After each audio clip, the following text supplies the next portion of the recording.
Yo, what's up, y'all? A couple of people asked me to share some insight on what's going on in the crypto market. So I just decided to post it on YouTube, post it on Instagram, share my thoughts with the world. So let's start here. So many people have lost so much money in the last week, and there are many people that are expected to lose so much more. And I'm gonna share everything that has happened, but first I want to start from the top. So if there's anyone out there who's not aware, there's a new technology movement going on that people are calling crypto, or they're calling it Web3. And the underlying technology of this movement is something called blockchain. And you can think of blockchain as a ledger or like a database. So a ledger is simply anything that keeps records of something. So this could be timekeeping records. This could be, what else out there? Records of your spending, like accounting records, that's a ledger.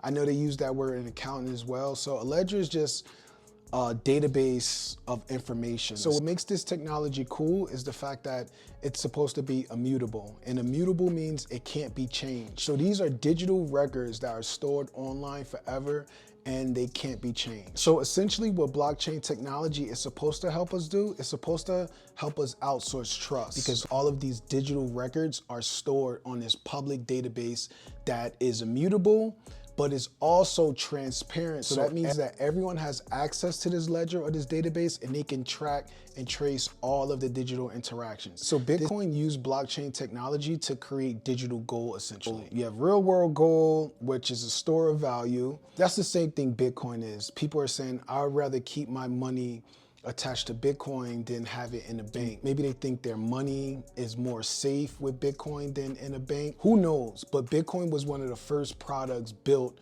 on top of the blockchain. After Bitcoin was created, it opened up an entire market for cryptocurrency. So another famous cryptocurrency is Ethereum. What's cool about Ethereum is that they have this idea called smart contracts. Smart contracts are essentially if-then statements. If X happens, then Y will happen. This is all using computer code. This means you got a contract in real life with a lawyer. You have to sign the paper and people can store the paper, and that paper means everything to that contract. And why that old style of paper contracts is like a little weird, because again, it's not immutable. Someone can go rip it up, someone can burn it, and then who knows what happens after that. I'm not a lawyer. I don't know what happens after you rip up contracts or whatever. But what's cool about the blockchain is that it's immutable. That means that these smart contracts cannot be changed. You cannot rip up a smart contract because it's stored on this public immutable blockchain. So because of smart contracts, you have things like NFTs.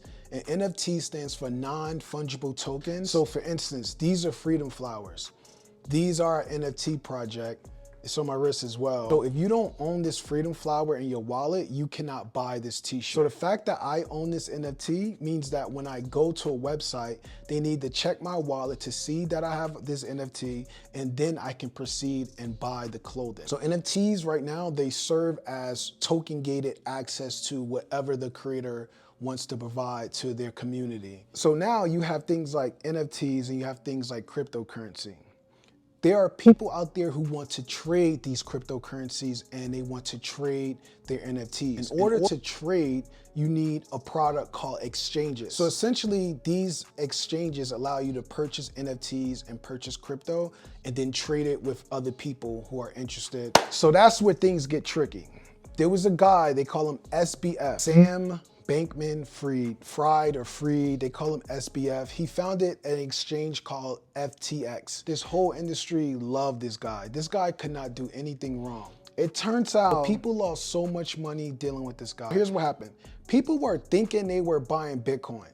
Essentially, they were just giving this company money to go off and do other things with it. So if I went to FTX and I said I want to get $1,000 in Bitcoin, on their front end, they were telling me that I had $1,000 in Bitcoin, but the Bitcoin was never mine. They were taking consumer money and doing risky things with it, while allowing the consumer to think that they had that money stored to Bitcoin. So just like most of these Ponzi schemes, shit hit the fan. So one of the companies that they were using to make these risky bets, they went under. So FTX had to take more consumer money to go bail one of their smaller companies out. So when they did that, that triggered chaos.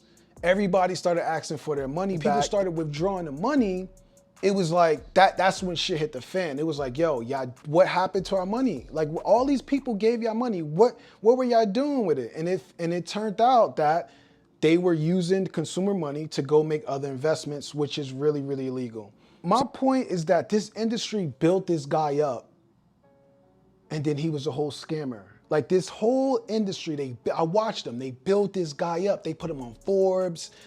Like, this guy was out of there. He was like the best thing to happen to crypto, but it turned out he was a scammer. I entered this industry in 2018, and I've run many experiments. But what I did know is that if we're gonna operate in this space, we're gonna do it with compassion, we're gonna do it with authenticity, and we're gonna be ambitious with our goals to like really, really try to help people. And it's just crazy how people like me, we get ignored. But if you go in this industry and you talk about money, you talk about money, you talk about money, you talk about money, people love you.